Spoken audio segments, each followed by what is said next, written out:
అసెంబ్లీలో మహిళా సంఘాల వడ్డీ లేని రుణాల అంశం చిచ్చురేపింది. ప్రభుత్వ గణాంకాలపై విపక్ష నేత కేటీఆర్ నేరుగా డిప్యూటీ సీఎం బట్టి విక్రమార్కకు సవాలు విసిరారు.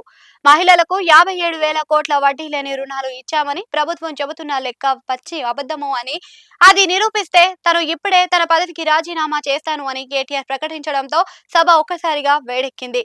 సభలో గవర్నర్ ప్రసంగాన్ని ధన్యవాద తీర్మానంపై చర్చ సందర్భంగా డిప్యూటీ సీఎం బట్టి విక్రమార్క మాట్లాడుతూ కాంగ్రెస్ ప్రభుత్వం మహిళా సాధికారతకు పెద్దపీట వేస్తుందని, అందులో భాగంగానే 57,000 కోట్ల వడ్డీ లేని రుణాలను మహిళా సంఘాలకు అందించామని తెలిపారు.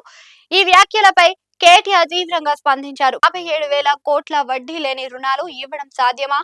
అంకెల గారడీలో ప్రజలను, మహిళలను ప్రభుత్వం తప్పుదోవ పట్టిస్తుంది అని కేటీఆర్ మండిపడ్డారు. బట్టి విక్రమార్క చెప్పినట్లు 57,000 కోట్లు వడ్డీ లేని రుణాలు ఇచ్చినట్లు ఆధారాలతో నిరూపిస్తే నేను ఈ క్షణమే నా ఎమ్మెల్యే పదవికి రాజీనామా చేసి అసెంబ్లీ నుంచి బయటికి వెళ్లిపోతాను.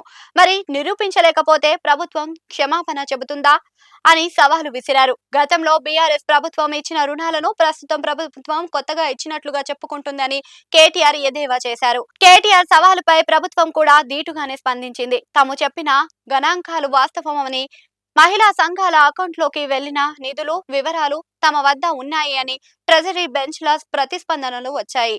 ఈ క్రమంలోనే ఇరుపక్షాల మధ్య తీవ్ర వాగ్వాదం చోటు చేసుకుంది.